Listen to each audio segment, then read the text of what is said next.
In the age of the unicorn. Companies valued at over $1 billion are announced almost weekly. We see the headlines. We read about the founders who drop out of college and become billionaires overnight.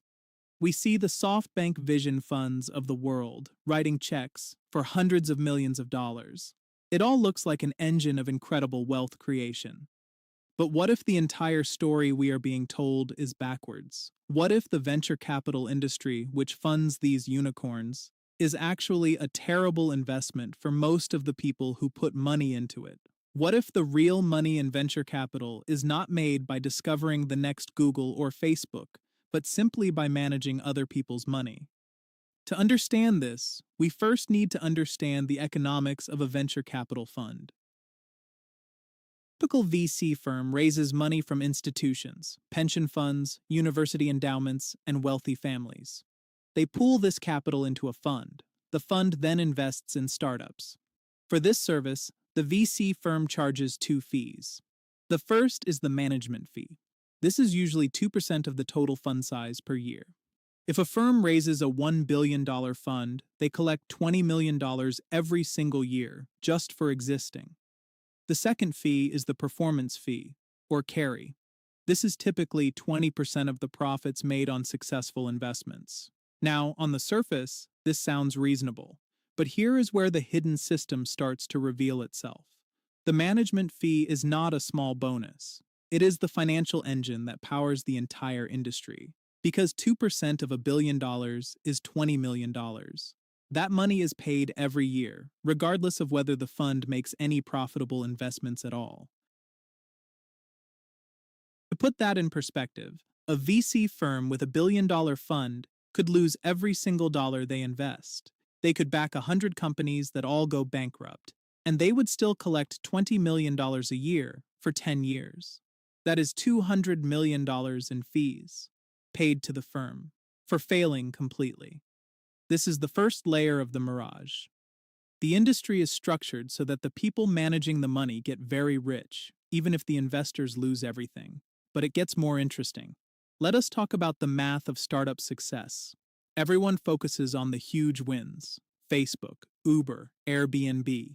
These are the outliers that generate headlines, but they are outliers for a reason. Statistically, the average venture capital fund fails to beat the public stock market.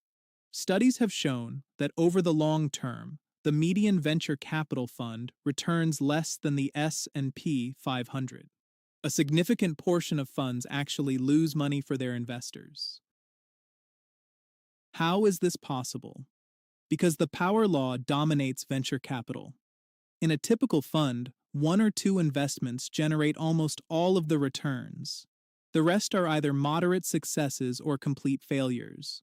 A third of all venture-backed startups will return less than their original investment. Another third will simply fail entirely. So when you invest in a VC fund, you are placing a bet that they have found the next outlier. And the odds are not in your favor. Yet the fees remain the same. The venture capitalist gets paid on the total fund size, not on the returns. This creates what economists call a misalignment of incentives. If you are a venture capitalist, what is your best strategy to make money? Is it to find the next Google? Maybe. But the guaranteed strategy is to raise larger funds. Because if you raise $1 billion, you are guaranteed $200 million in fees over the life of the fund. If you raise $10 billion, the fees become $2 billion. The management fee creates a powerful incentive to raise ever larger sums of money, because the firm gets paid on size, not performance. And this is exactly what has happened in the industry. SoftBank raised a $100 billion vision fund. They collected billions in fees before a single investment was made. The pressure to deploy that capital, to find places to put that money, led to massive, often questionable, investments in companies like WeWork. But there is an even deeper layer to this story. It involves the psychology of the limited partners. These are the pension funds and endowments that actually provide the capital. They are not stupid. They know the statistics. They know that most VC funds underperform, but they continue to invest. Why? Because they are afraid of missing out. It is called the fear of regret. If a pension fund manager says no to a top-tier venture capital firm, and that firm goes on to produce the next Google, that manager will look incredibly foolish. They could lose their job. But if they say yes and the fund performs poorly, they can simply blame the market. It is the safe decision for their career, even if it is a bad decision for their beneficiaries. This is a hidden psychological mechanism that keeps the whole system alive. But here is the final, most surprising part of the unicorn mirage. The companies themselves are not really competing to be profitable businesses. They are competing to be the next headline. In the traditional economy, a business succeeds by generating more revenue than its costs. It sells a product for a profit. It grows organically. In the venture capital economy, a startup succeeds by growing its valuation. A company can demonstrate rapid growth. It raises its valuation. This allows early investors to mark up their portfolios. It attracts more media attention. It allows the founders to sell secondary shares. And importantly, it allows the VC firm to raise its next, even larger fund. Profitability becomes irrelevant. Companies like Uber and WeWork lost billions of dollars every year while achieving unicorn status.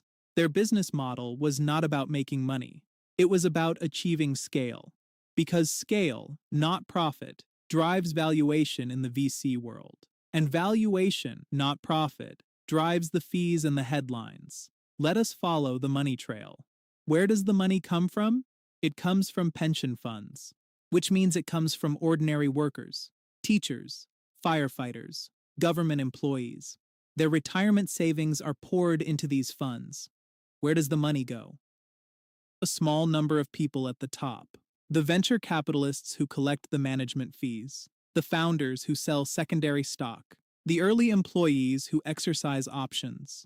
The system is a transfer of wealth from the many to the few, dressed up as a story about innovation and risk-taking. Now, does this mean venture capital is entirely useless? No. When the system works, it can fund companies that genuinely change the world. Google was venture-backed. Apple was venture-backed. These are real innovations that created enormous value. But the system also produces enormous waste. It encourages companies to burn through cash to chase growth. It encourages fraud and hype. And it ensures that the people who take the most risk, the ordinary workers whose pensions are on the line, are the ones who get the least reward.